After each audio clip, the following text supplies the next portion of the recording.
Kaixo ederrok, zuekin Mari Maistra. Badakizue, hementxe nago zuen kezkak eta zalantzak argitzeko prest. Eta galderak, Twitter, WhatsApp eta emailez egin ditzakezue. Lehengo gunean, nahiak WhatsApp bat bidali zidan. Begira, niri euskaraz egitea gustatzen zait, ederto, nahia. Baina nire lagun guztiek erdaraz egiten dute. Azkenean, nik ere berdin egiten dut. Ez dakit nola egin nire lagunak euskaraz mintzatzeko. Lagundu mesedez. Ai, naia, zupai, eutxi gogo horri. Bai, egin euskaraz. Eta zure lagunei buruz zer esan, ganorabako hutzak direla, ganorabakoak! Euskaraz egiteko aukera izan eta eginez daukagun suertearekin, ete dago munduan jende gehiago euskaraz egin dezakeenik, ez ezta. Lagunduko dizut, Maitea. Bai, arau txikitxo bat emango dizut. Ara, arrezazu lagunen argazki bat. Gaur egunean oso erraza, ezta?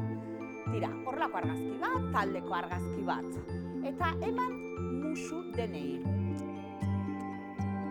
Bai, badakit, txotxolo samarrak direla, ganorabakoak, baina maite ditugu, ezta?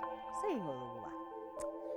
Eta hartu behar duzu txori magiko bat. Baina magikoa izan behar du, txoriak. Bai. Eta eman txoriari eta pausak egin.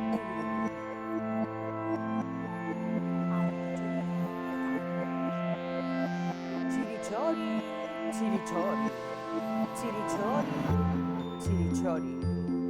Euskaraz, hasi dadila, txotxolo, kuadrilla, hori.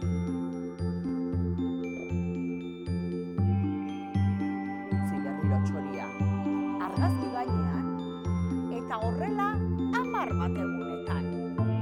Ikusiko duzu, nola hasten diren euskara zurekin, eta ezaztu nahia. Bideoa erakutsi zure laguntxoei. Eta esan Mari Maistrak zuri dedikatu dizula. Euskaraz egin nahi duzulako. Zure saria da. Naia, potxola, oso ondo. Horrelako gehiago behar ditugu. Bai. Eta lagunok badakizue, hemen naukazue, nahi duzuenerako. Eta Amandreak itzal ere